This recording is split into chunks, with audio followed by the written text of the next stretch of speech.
Hello, my dear students. Welcome to you all on my YouTube channel.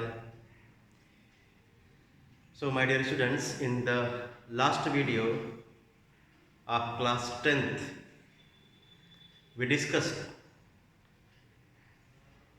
how to get the roots of the quadratic equation using the formula. I mean, we solve the quadratic equations by the formula. I hope you remember every quadratic equation has its two roots. To get the roots of the quadratic equation, we use two methods. One using formula, another using factorization method. Okay? So today we are going to learn the nature of roots. What? Nature of roots. So let us see what we learn in this topic.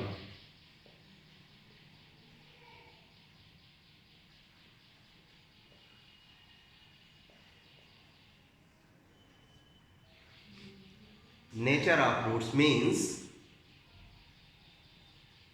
to know what types of the roots quadratic equation has.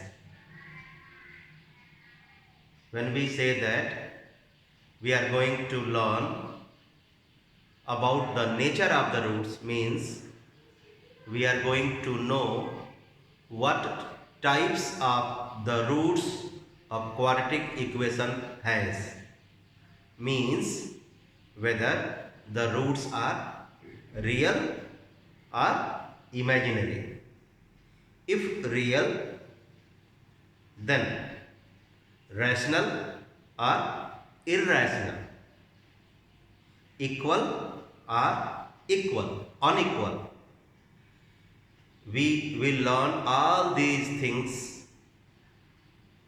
under this topic, nature of roots.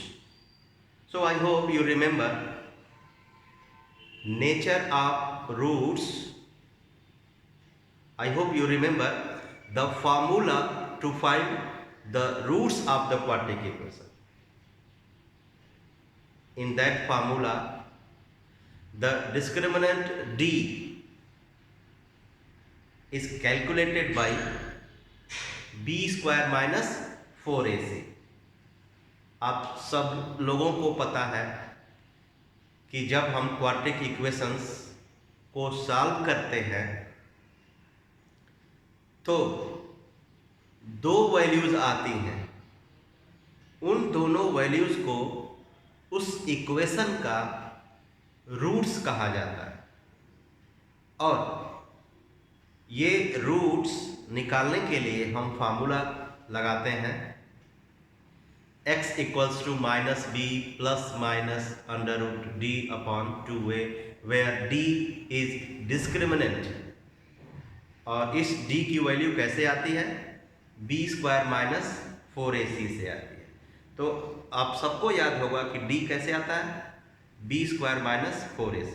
So nature of roots, जिसमें कि हम क्या अध्ययन करते हैं कि roots real है अथवा इमेजिनरी।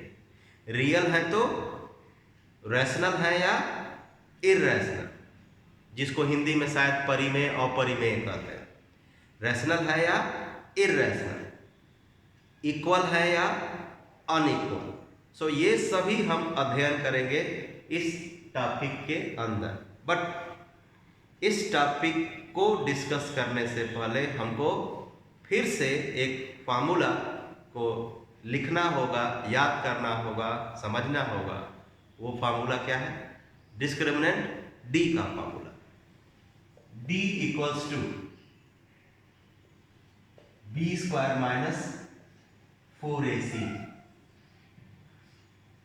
इसको बोलते हैं डिस्क्रिमिनेंट।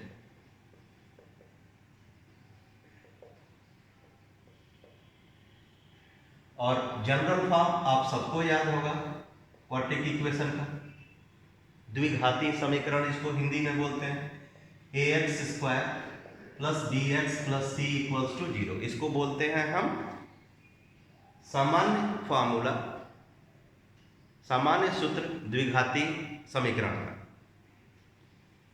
तो अब इस द्विघाती समीकरण या इस क्वाड्रेटिक इक्वेशन के रूट्स को निकालने का कौन सा फॉर्मूला है? x = -b ± √d/2a। This is the formula for finding the roots, and this is the formula. You can write here capital D or small d, whatever, it's up to you. This is the formula for finding the discriminant d. अब ध्यान से देखिएगा, nature of root से पहले this plus minus in the numerator of this fraction we have symbols plus minus. Because of this plus minus we can split this fraction to two fractions. हम इस plus और minus symbol के कारण इस एक fraction को दो fractions में तोड़ सकते हैं, और वही दो फ्रैक्शंस हमको दो वैल्यूज देते हैं जिनको कि x की वैल्यूज कहा जाता है और नाम होता है roots of the quadratic equation. तो इस फ्रैक्शन में दो फ्रैक्शंस छिपे हुए हैं, किसके कारण? प्लस माइनस √d के कारण। अगर ये प्लस रहता तो केवल एक वैल्यू आती, प्लस माइनस 2 है तो दो वैल्यूज आएंगी। So these two values are called the roots. तो इसका मतलब कि ये x या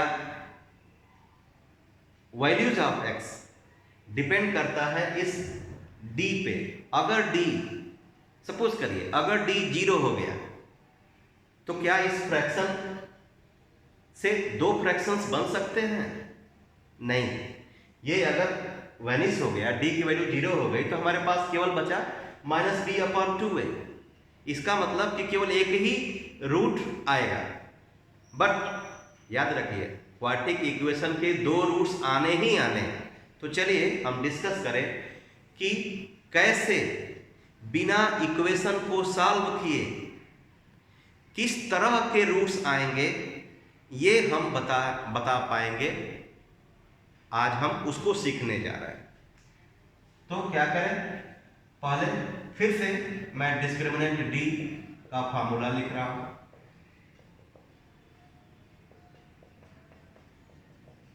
b² - 4ac। अगर d ग्रेटर देन 0 हुआ, आई होप आप सबको पता है ग्रेटर देन 0 मतलब positive value, less than 0 means negative value. So अगर d ग्रेटर देन 0 हुआ तो हम कहेंगे ये d की वैल्यू 0 से बड़ी हो गई, तो हम कहेंगे कि रूट्स आर रियल। याद रखिए रूट्स आर रियल। और एक चीज और, जब d की वैल्यू 0 से बड़ी हो गई तो इस स्क्वायर रूट d की वैल्यू आएगी, कुछ ना कुछ आएगी। तो -b प्लस लेंगे तो एक रूट आएगा, -b माइनस लेंगे तो दूसरा रूट आएगा। इसका मतलब कि दो रूट्स आएंगे और दोनों अलग अलग आएंगे। So we say that roots are real and unequal. Roots are real and unequal. स्पष्ट हुआ? अगर d पॉजिटिव आता है तो इक्वेशन के दोनों रूट्स अलग अलग होंगे और रियल होंगे। अब इस अनइक्वल को एक दूसरा शब्द भी लिखता है आपके इंग्लिश मीडियम की बुक में। इक्वल के लिए लिखता है कोइंसिडेंट रूट्स, अनइक्वल के लिए लिखता है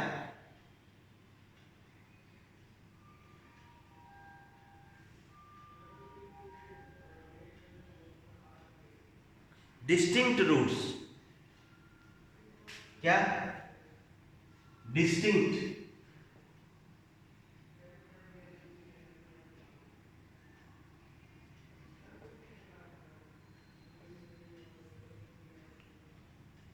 डिस्टिंक्ट रूट्स। अब दूसरी possibility d is equal to 0। जैसा कि मैं पहले ही बताया कि अगर ये d 0 हो गया तो x की दो वैल्यूज नहीं आएंगे, एक ही वैल्यू आए, -b/2 है, एक वैल्यू है, बट x की दो वैल्यूज आने चाहिए। तो हम क्या कहेंगे कि if d is 0 then roots are equal. एक वैल्यू आएगी, ठीक है, मान लीजिए 3 आई, तो दूसरी वैल्यू भी 3 होगी। So if d is equal to 0 then the roots of the quadratic equation will be equal. और इस केस में क्या था, अनइक्वल। बट ये केस हो चाहे ये केस हो, दोनों केस में रूट्स रियल ही होंगे। Roots are real and equal. Equal को क्या बोलते हैं, कोइंसिडेंट।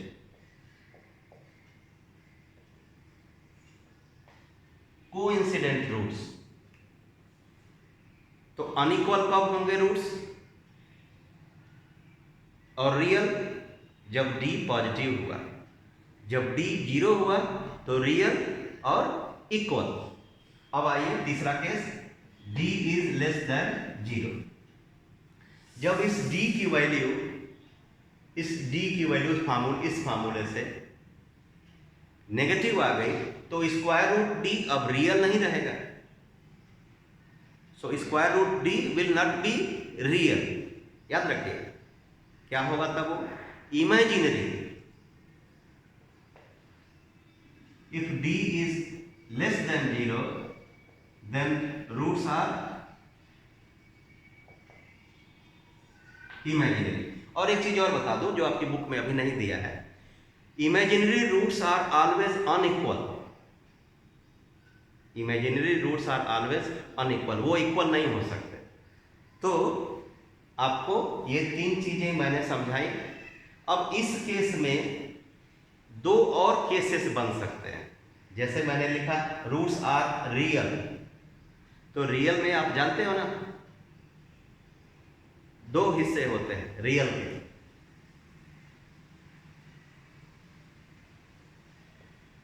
रैशनल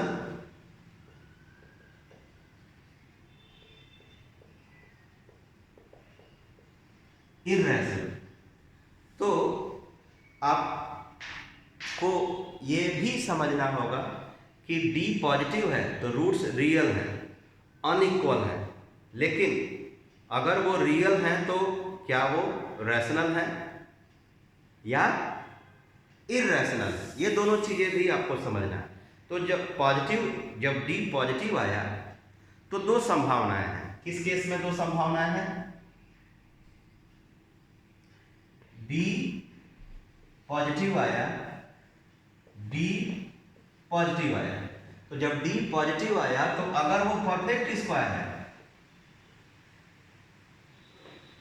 तो रूट्स रैशनल होंगे। अगर वो परफेक्ट स्क्वायर नहीं है, यानी जैसे d की वैल्यू आ गई 2, d की वैल्यू आ गई 3, d की वैल्यू आ गई 5, जो पॉजिटिव तो है लेकिन परफेक्ट स्क्वायर नहीं है। 2, 3, 5 ये परफेक्ट स्क्वायर नहीं है, तो रूट्स रियल तो होंगे, पॉजिटिव के केस में रियल तो होंगे, लेकिन वो इरैशनल होंगे। इसलिए मैं यहां लिखा हूं d ग्रेटर देन 0। लेकिन अगर d ग्रेटर देन 0 के साथ साथ नॉट परफेक्ट स्क्वायर है, कौन, d की वैल्यू,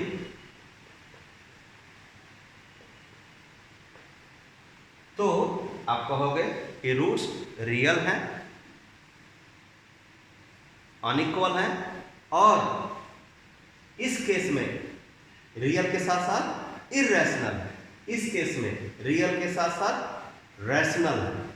मैं क्या बोल रहा हूं, जस्ट आइए एग्जांपल से समझते हैं। मान लीजिए आपने इस फार्मूले से किसी इक्वेशन का डिस्क्रिमिनेंट d निकाला, जस्ट ध्यान दीजिए d, और आया वो 5। आपने d निकाला, आया वो 0, आपने d निकाला, आया वो -1। ठीक, तो d अगर 5 आया, डी अगर जीरो आया, डी अगर नेगेटिव आया, 3 केसेस लिया होना, positive, zero, negative, positive, zero, negative, positive, zero, negative. तो अगर पॉजिटिव आया तो रियल तो होगा, ध्यान से देखिए, जीरो आया रियल तो होगा, लेकिन इस केस में आप 2 और केस ध्यान दे सकते हो कि ये भी पॉजिटिव है तो क्या वो परफेक्ट स्क्वायर है? अगर हाँ तो रियल के साथ साथ आप इसमें क्या लिखोगे? लेकिन ये परफेक्ट स्क्वायर तो नहीं है, तो आप क्या लिखोगे? रियल के साथ साथ इर्रेशनल, और अनइक्वल तो होगा ही। Roots are unequal in this case and that case, both cases, but roots are, real roots are equal only when d equals to 0। तो अब इस केस में रियल रूट्स तो होंगे लेकिन इक्वल होंगे, इसमें अनइक्वल होंगे, और अगर वो परफेक्ट स्क्वायर नहीं है तो इर्रेशनल भी होंगे। अगर वो परफेक्ट स्क्वायर है, जैसे d5 लिया मैंने, एक और एग्जांपल लेता हूँ, d5 नहीं लेता हूँ, d = 4 लेता हूँ। तो d = 4 पॉजिटिव हुआ, पॉजिटिव हुआ, तो आप पॉजिटिव हुआ तो रूट्स आर रियल लिखोगे, अनइक्वल तो लिखोगे, लेकिन रियल में भी चाहो तो आप ये भी बता सकते हो कि वो रैशनल है कि इर्रेशनल। तो ये परफेक्ट स्क्वायर है, इसलिए रियल तो आप लिखोगे, इसके साथ साथ आप लिख सकते हो कि ये रैशनल होंगे और अनइक्वल तो होंगे। सो इफ d इज पॉजिटिव, अब फिर से तीनों को एक साथ मिला के बता रहा हूं, फिर एक और केस बताऊं, d is positive means greater than 0, तो roots are real and unequal. अब उसी में अगर ग्रेटर देन 0 है लेकिन वो परफेक्ट स्क्वायर है, तो roots are real, rational and unequal. अगर d पॉजिटिव तो है लेकिन परफेक्ट स्क्वायर नहीं है, तो roots are real, irrational, unequal. ठीक, अगर d 0 आया तो roots are real and equal. अगर लेस देन 0 आया तो सिंपली हम लिख देते हैं इमेजिनरी, और कुछ ज्यादा डिस्कस करने की जरूरत नहीं। ठीक, अब मेरा एक सिंपल सा आप लोगों से प्रश्न, किन 2 केसेस में d रियल आएगा? तो आप तुरंत आंसर दोगे, सर d मोर देन 0 में भी रियल आएगा और d इक्वल टू 0 में भी रियल आएगा। बहुत सही कहा आपने। तो आप लिख सकते हो अलग से इनके अलावा कि when d is greater than or equal to 0, roots are real। ठीक, आई होप मैंने बहुत स्पष्ट तरीके से बता दिया है। एक बार और अगर आपको डाउट है तो फिर इस पे आइए, इससे इसको रिलेट कराता हूं, ध्यान से देखिएगा। अगर ये d पॉजिटिव वैल्यू रखता है तो आपके पास रूट के अंदर एक नंबर आएगा, रूट के अंदर एक नंबर आएगा, तो जब रूट के अंदर कोई नंबर आ गया तो वो इरेशनल नंबर आ जाएगा। अब इरेशनल, अगर रूट के अंदर 4 आया तो इरेशनल नहीं होगा, बट रूट के अंदर कोई पॉजिटिव नंबर आ गया और वो परफेक्ट स्क्वायर नहीं है, चाहे परफेक्ट स्क्वायर हो या ना हो, अगर वो पॉजिटिव आ गया तो 2 वैल्यूज आएंगी और दोनों रियल आएंगे, तो अनइक्वल होंगे और रियल होंगे। लेकिन अगर b पॉजिटिव तो आया, 4 आया, 9 आया, तो आप ध्यान दीजिएगा, रूट 9 ये बन जाएगा 3। अब उसमें स्क्वायर रूट नहीं रहेगा आंसर में, तो जब आंसर में स्क्वायर रूट नहीं रहेगा तो आप कहोगे कि रूट्स आर रियल। अब उसके बाद कहोगे रैशनल। रियल के 2 हिस्से होते हैं, मैं बार बार कह रहा हूँ, रियल के 2 हिस्से होते हैं, रैशनल, इररैशनल। तो इररैशनल आपको पता होना चाहिए, हल्का फुल्का आइडिया कि स्क्वायर रूट के अंदर दिखते हैं, और अगर डेसिमल में है तो non terminating non repeating decimals होते हैं। तो अगर रूट के अंदर पॉजिटिव वैल्यू आई तो roots are real unequal. Positive के साथ साथ अगर वो परफेक्ट स्क्वायर आया तो रियल रैशनल अनइक्वल। पॉजिटिव के साथ साथ अगर परफेक्ट स्क्वायर नहीं आया तो रूट्स आर रियल, फिर इररेशनल, फिर अनइक्वल। लेकिन अगर ये डी जीरो हो गया तो डी जीरो हो गया तो एक ही रूट आएगा, तो आप कहोगे roots are real and equal. लेकिन अगर डी नेगेटिव आ गया तो रूट के अंदर नेगेटिव नंबर आप जानते हो वो रियल नहीं होता, इमेजिनरी होता है। तो डी अगर नेगेटिव आ गया तो रूट के अंदर नेगेटिव वैल्यू यानी इमेजिनरी, रूट के अंदर पॉजिटिव वैल्यू यानी रियल। याद रखिए रूट के अंदर पॉजिटिव वैल्यू यानी रियल। तो अगर डी पॉजिटिव आया तो रियल तो होगा, अनइक्वल भी होगा। लेकिन अब उसमें अगर आप बताना चाहते हो कि रैशनल होगा कि इररेशनल होगा, तो रैशनल कब होगा, मैंने यहाँ लिखा है रैशनल तब होगा जब वो परफेक्ट स्क्वायर होगा। इररेशनल कब होगा, वो पॉजिटिव वैल्यू अगर परफेक्ट स्क्वायर नहीं है। अगर डी पॉजिटिव आया और वो परफेक्ट स्क्वायर नहीं है तो इररेशनल नंबर होगा, इररेशनल रूट होगा। अगर वो पॉजिटिव आया और परफेक्ट स्क्वायर है तो रियल तो होगा लेकिन रैशनल भी कह सकते हो आप, और अनइक्वल तो कहना ही कहना है। तो इन दोनों केसेस में पॉजिटिव हुआ, परफेक्ट स्क्वायर हो चाहे ना हो, roots are real and unequal.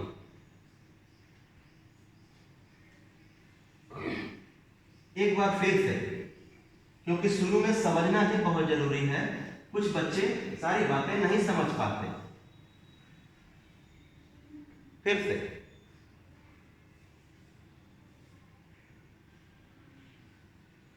Real roots,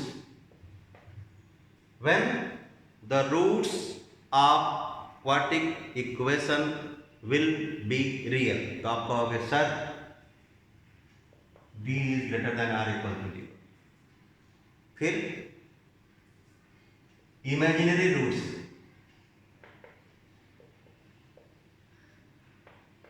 तो आप कहोगे sir when d is less than 0। फिर मैं कहूंगा कि रियल अनइक्वल रूट्स, ध्यान से देखिएगा, रियल अनइक्वल रूट्स, तो आप कहोगे सर d ग्रेटर देन 0। फिर मैं कहूंगा रियल बट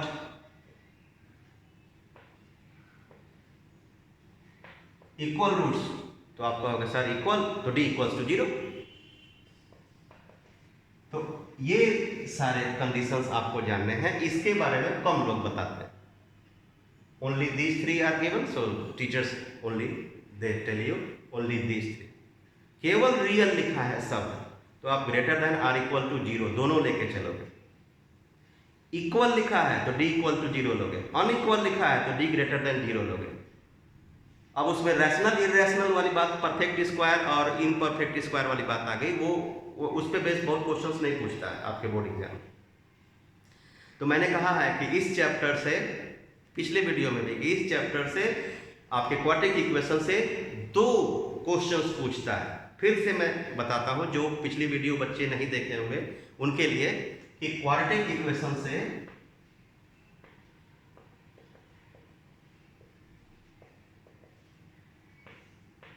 दो क्वेश्चन पूछता है,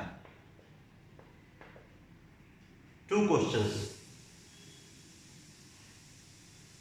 एक रूट्स पे बेस्ड, दूसरा वर्ड्स बेस्ड।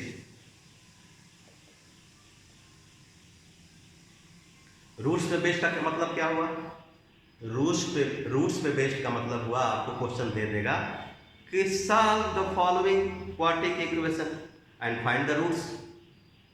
थोड़ा और कठिन करना होगा तो कहेगा solve the following quadratic equation correct to 1 decimal place और 2 डेसिमल प्लेसेस। थोड़ा और ट्रिकी करना होगा तो कहेगा, मैं इसकी बात कर रहा हूं roots based. If the roots of the following quadratic equation are real and unequal then find the value of k। ये तीसरा हुआ। तो 3 तरह के क्वेश्चंस इस टॉपिक पे बेस्ड, रूट्स बेस्ड पे पूछ सकता है। कैसा कैसा? दिए हुए इक्वेशन को सॉल्व करके इसके रूट्स लाइए, या इक्वेशन को सॉल्व करिए और इसके रूट्स को दशमलव के 2 प्लेस तक लिखिए, या अगर इस इक्वेशन के रूट्स रियल और इक्वल हैं तो k की वैल्यू फाइंड करिए। एक क्वेश्चन इस तरह का इस टॉपिक पे बेस्ड पूछेगा, निश्चित तौर पे एग्जाम में पूछेगा। दूसरा क्या? दूसरा शब्द आधारित प्रश्न, means we will use the quadratic method, quadratic concept for solving the problems. जैसे the mother of Ramesh is 2 times the square of his son's age. 5 years hence she will be double the age of his son's age. Then find their ages. तो आप क्या करोगे? आप इसमें आप पहले मानोगे कि let the age of the Mohan, Sohan, Rohan, whatever be x, then mother's age be this much. Then you will frame the equation, you will solve the equation. So that type of work is called words based problem. 2 question पूछेगा। तो अभी इस पे ये आपके 5E exercise में questions इस पे बेस्ड करेंगे हम लोग। अभी फिलहाल हम लोग जा रहे हैं आज 5D करने, जिसमें नेचर ऑफ रूट्स डिस्कस करना है। हमने डिस्कस कर दिया, अब इसको यूज करेंगे क्वेश्चंस को सॉल्व करने में 5D। चलिए करते हैं 5D।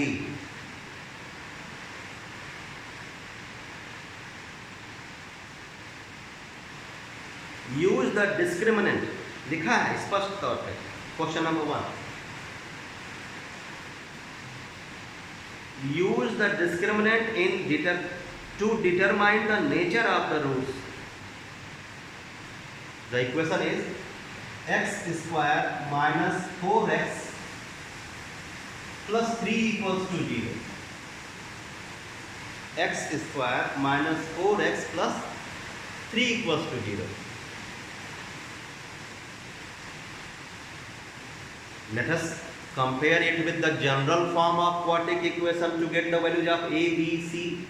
Then we will get d. So a is 1. B, can you tell me? Yes, I know. You can. Minus 4. C equals to 3. अब D निकालेंगे। आपको याद है formula? B square minus 4AC. So D square minus 4AC. अब इसमें रखिए minus 4 square, minus 4 into 1 into 3, minus 4 square is 16, 4 3 जा 12, 16 minus 4, 16 minus 12 4। तो D की वैल्यू 4 आई, जो कि पॉजिटिव है। और पॉजिटिव के साथ साथ ये परफेक्ट स्क्वायर भी है। मुझे लगता है कि आपको पता है कि परफेक्ट स्क्वायर किसको कहते हैं। जब किसी नंबर का स्क्वायर रूट एग्जैक्टली आ जाए उसको कहते हैं परफेक्ट स्क्वायर नंबर।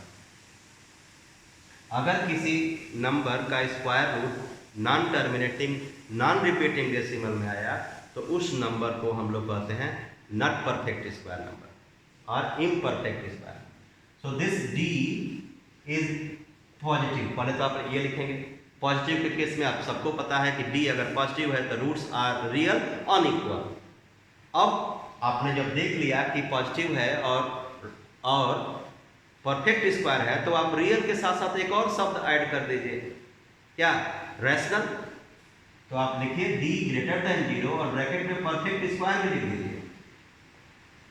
तब आपका आंसर होगा रियल ब्रैकेट में रैशनल और अनइक्वल।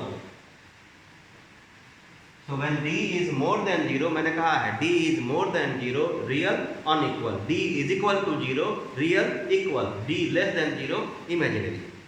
तो आपने देखा कि ये रियल अनइक्वल तो है ही, साथ ही साथ आपने रियल में एक और वर्ड ऐड कर दिया रैशनल, क्योंकि ये परफेक्ट स्क्वायर भी था।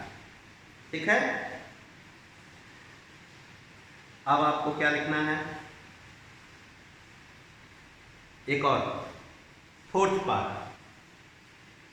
चलिए फोर्थ पार्ट करते हैं। X square minus x equals to 7। तो जब कभी भी आप इक्वेशन दिया है, क्वाड्रेटिक इक्वेशन, मतलब x का पावर 2 दिख रहा है आपको, तो उस इक्वेशन से जब आप x की वैल्यूज या कुछ भी a b c निकालने जा रहे हैं, तो पहले उस इक्वेशन के जनरल फॉर्म में एक्सप्रेस करना होगा।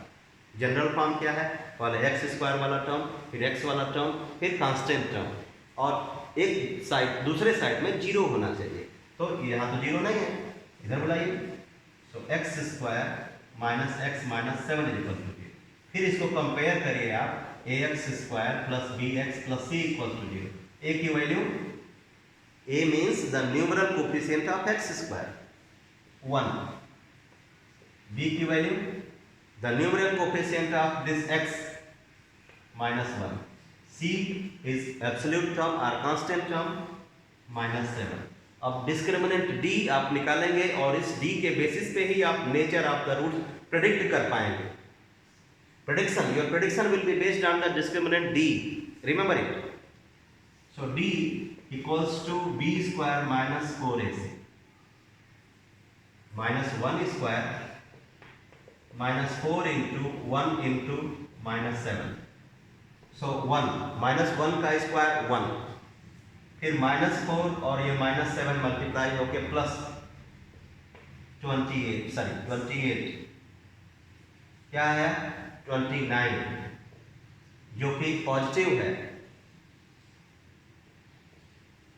तो जब ये पॉजिटिव है और परफेक्ट स्क्वायर नहीं है, तो आप लिखोगे real, irrational, unequal. So real,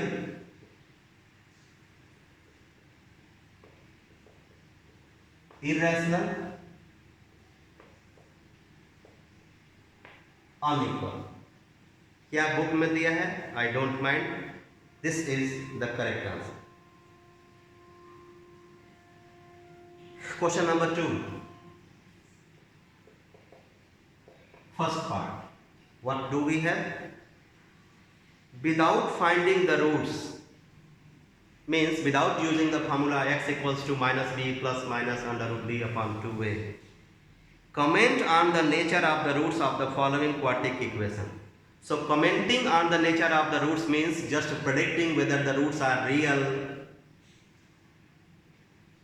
imaginary, if real then rational, irrational, equal, unequal. All these we have to write on the basis of discriminant d. So what equation do we have? 3x square minus 6x plus 5 equals to 0.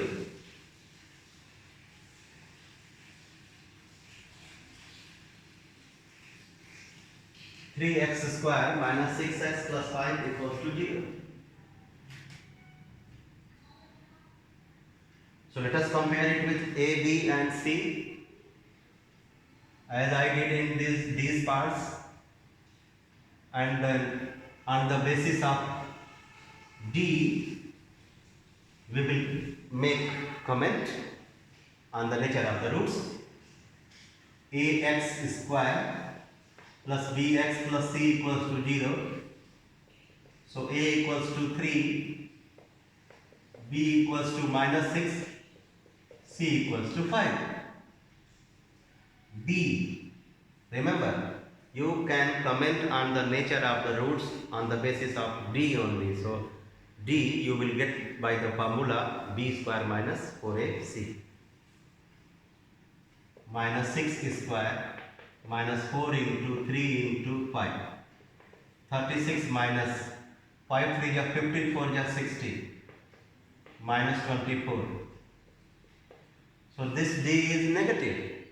So if d is negative, so simply you write imaginary roots, nothing. No need to write that imaginary roots are always unequal. No need. But remember, imaginary roots are always unequal and their product is rational. Sorry, real. So d is less than 0. आप लिखोगे simply imaginary. अब इसमें आपको equal unequal लिखने की जरूरत नहीं, हालांकि अनइक्वल होते हैं. ये फर्स्ट पार्ट. दूसरा पार्ट पे चले. फोर्थ वाला क्या है? फोर्थ वाला, जब आपके इक्वेशन में सिंबल्स में already A B C use हुए हैं इक्वेशन में, ये सिंबल्स ए बी सी, तो आप उसको कंपेयर करेंगे जनरल फार्मूले से, तो उस समय कंपैरिजन के समय आप capital A, capital B, capital C symbols use करिएगा for the numeral coefficients of X square, X and constant for constant term. जैसे कि मैं बोल रहा हूँ वही करने जा रहा हूँ. क्या है? A square X square plus A B X equals to B square. और बुक में आपने लिखा है A is not equal to 0. आपको पता है कि ए 0 नहीं होना चाहिए. ए अगर 0 हो गया तो फिर ये क्वाड्रेटिक इक्वेशन रहेगा ही नहीं, एक्स का पावर 2 वाला टर्म रहेगा ही नहीं, तो वो क्वाड्रेटिक नहीं होगा, वो simple linear equation in one variable हो जाएगा. तो हमको क्या करना है? इसमें भी नेचर ऑफ रूट्स बताना है, उस पर कमेंट करना है कि किस स्वभाव का रूट्स आएगा, किस तरह के रूट्स आएंगे. तो अभी मैंने कहा कि जब आपका इक्वेशन में रूट्स का नेचर पूछे तो उसको जनरल फॉर्म से कंपेयर करेंगे. जनरल फॉर्म से कंपेयर करते समय अगर आप देखिए कि सिंबल्स ऑलरेडी ए बी और सी इसमें यूज हो रहे हैं, तो आप अब capital A, capital B, capital C symbols use करेंगे for the numeral coefficient of X square फिर एक्स या कांस्टेंट. अब आप यहाँ इसको इससे कंपेयर करिएगा. मैं देखता हूँ कुछ बच्चे इस तरह से कंपेयर नहीं करते. पहले इसको जनरल फॉर्म में बदल लीजिए. A square X square plus A B X minus B square is equal to 0. A square X square plus A B X minus B square is equal to 0. फिर आप इसको इस तरह का इक्वेशन से कंपेयर करिएगा, कैपिटल ए लिख के. मैं देखता हूँ कुछ बच्चे लिखते हैं ए इक्वल्स टू ए स्क्वायर. अब आप सोचिए ए इक्वल्स टू ए स्क्वायर, ये केवल एक ही केस में संभव है, 1 और √1. अब कोई नंबर अपने स्क्वायर के बराबर होता है? अगर होता है तो केवल एक केस में 2 इक्वल्स टू 2 स्क्वायर. कैसे होगा? तो इसलिए आप इसको इस तरह के लिख करके कंपेयर करिएगा. और capital A equals to A square, capital B equals to A B, capital C equals to minus B square and then capital D is equal to B square minus 4ac. इसमें substitute करिए तो B square यानी A B का square minus 4 into A यानी A square, सी यानी minus B square. तो क्या मिला आपको? A square B square plus 4a square B square यानी 5a स्क्वायर बी स्क्वायर. आपको मिला 5a स्क्वायर बी स्क्वायर. क्या ये पॉजिटिव है? पहली बात. क्या ये परफेक्ट स्क्वायर है? दूसरी बात. पॉजिटिव है तो हम कहेंगे रूट्स आर रियल अनइक्वल, और अगर पॉजिटिव के साथ साथ परफेक्ट स्क्वायर है तो हम ऐड करेंगे रियल रैशनल अनइक्वल. ठीक. तो ए स्क्वायर बी स्क्वायर हमेशा पॉजिटिव होगा. किसी भी नंबर का स्क्वायर अगर वो रियल है, किसी भी नंबर का स्क्वायर पॉजिटिव तो होगा. ए बी सी ये सब क्या होते हैं? रियल नंबर्स होते हैं. इस इक्वेशन में ए बी सी ये सब क्या है? रियल नंबर्स हैं, तो उनका स्क्वायर तो पॉजिटिव होगा. तो 5a स्क्वायर बी स्क्वायर तो निश्चित तौर पे पॉजिटिव होगा, लेकिन परफेक्ट स्क्वायर नहीं होगा. तो आप लिखोगे d इज ग्रेटर देन 0. लेकिन दिमाग में रखिएगा ग्रेटर देन 0 तो है लेकिन परफेक्ट स्क्वायर नहीं है, इसलिए आप लिखेंगे रियल इरेशनल अनइक्वल. क्या लिखेंगे? रियल ब्रैकेट में इरेशनल और अनइक्वल. अनइक्वल तो मैंने कहा है ना कि जब d पॉजिटिव होगा तो अनइक्वल, d 0 होगा तो इक्वल, d लेस देन 0 होगा तो आप कहेंगे imaginary, बस nothing else. Next one more, fifth part. ये आपके एक्सरसाइज 5D का क्वेश्चन नंबर 2 का फोर्थ पार्ट था. अब हम चलते हैं फिफ्थ पार्ट पे. जैसा कि मैंने कहा था, अनइक्वल को एक और शब्द यूज करते हैं, डिस्टिंक्ट. तो आप चाहें तो यहां डिस्टिंक्ट भी लिख सकते हैं. अब आइए फिफ्थ पार्ट पे. What we have 9a square b square x square minus 48 abc dx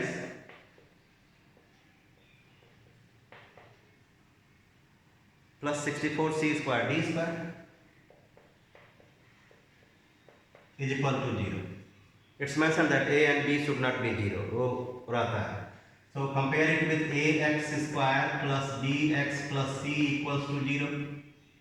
So a is 9a square b square, b is minus 48 abcd, c is 64 c square d square, and d we will get by the formula b square minus 4ac. So b square means minus 48 abcd whole square minus 4 into 9 a square b square into 64 c square d square. c की value 64 c square, 48 का square, let us gate 8 8 जा 64, 8 4 जा 32, 4 8 जा 32, 4 4 जा 16, 3 19, 4 8 2 10, 9 3 12 13,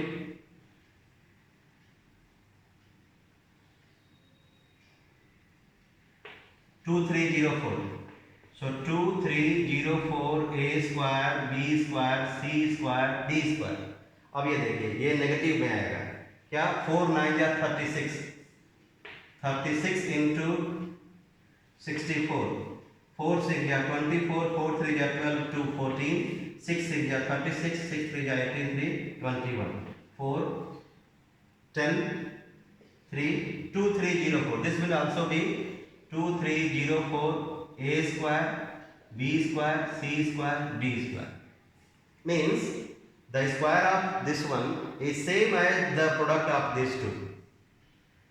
So we get the result 0. And if d is equal to 0, the roots are real and equal. Equal को क्या बोलते हैं हम लोग? चाहे तो कोइंसिडेंट बोल सकते हैं. तो रियल,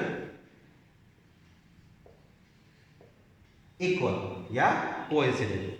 सो बाकी क्वेश्चंस हम अगले वीडियो में डिस्कस करेंगे. I hope I have made everything clear to you. You can make the comment, you can write the comment on nature of the roots on the basis of a, b and c of the question using the method, using the formula discriminant d b square minus 4ac. तो अगले video में मैं बाकी questions आपको कराऊंगा.